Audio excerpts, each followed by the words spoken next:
আসসালামু আলাইকুম, আপুরা কেমন আছেন? আশা করি ভালো আছেন। আলহামদুলিল্লাহ আমিও ভালো আছি।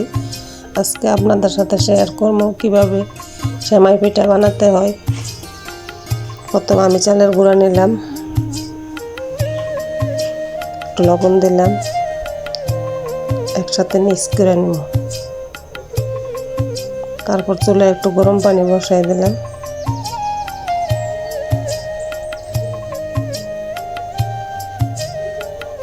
আমার অল্প চালের গুঁড়া তাই অল্প পানি দিছি। এখন আমি চালের গুঁড়াটা দিয়ে দিতেছি। 5 মিনিট ঢেকে রাখবেন। দেখেন আমার ফ্রাইটা কেমন হলো। ঠান্ডা পানির মধ্যে হাত মিশিয়ে তারপরে এভাবে মতে নেবেন ভালো করে। যত সুন্দরভাবে মতে নেবেন তত পিঠা সুন্দর হইব। এই যে কত মিক্স করে নিছি। তখন আমি একটা পুরান কাপড় বিছিয়ে নিলাম, কাপড় উপরে পিড়া দিলাম। এই যে দেখেন আমি কিভাবে কাইটা ভালো করে মতে নিছি। অল্প একটু নিয়ে নিলাম, চিকন করে একটা লতা বানাবো। এই যে দেখেন এইভাবে লতা বানাবেন। লতাটা যেহেতু চিকন হয়।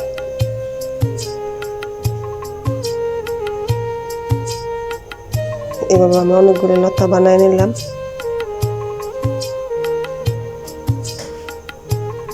এই যে দেখেন লতাগুলো চিকন চিকন করে বানাইছি। লতাটা কিভাবে কাটবেন দেখাই দেয়। এই যে আঙুলটার সাথে আর এদিকে নিয়ে আসবেন। এই যে দেখেন কিভাবে আমি কাটলাম। এভাবে পিঠা বানালে তাড়াতাড়ি বানাতে পারবেন, খুব সুন্দর হয় পিঠাগুলি। দেখেন কিভাবে আমি পিঠা বানাতেছি। আমার পিঠা বানানোটা যদি ভালো লাগে চ্যানেলটা সাবস্ক্রাইব করে দিবেন, পাশে থাকবেন। এভাবে যদি পিঠা বানান অনেক তাড়াতাড়ি বানাতে পারবেন। দেখেন আমি কতগুলি পিঠা বানাইছি।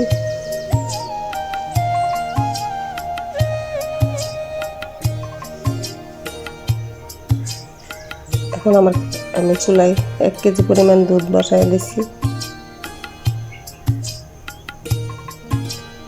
সাথে দিছি তেজপাতা, এলাচের গুঁড়া, দারচিনি, পরিমাণ মতো লবণ আর স্বাদ মতো চিনি দিলাম।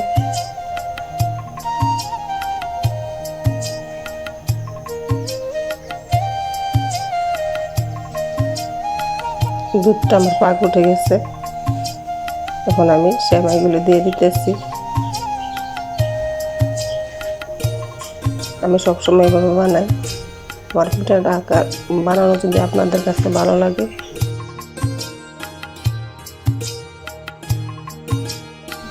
কমেন্ট করে জানাবেন কার কাছে ভালো লাগছে।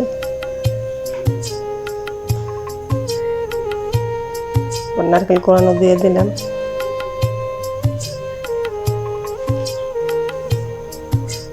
এতে দেখেন কত জরজরা হয়েছে।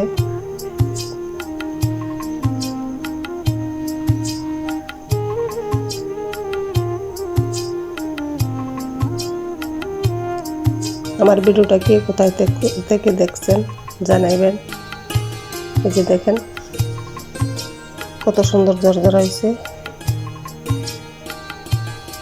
আপনারা এইভাবে বানিয়ে দেখবেন, অনেক তাড়াতাড়ি বানাতে পারবেন।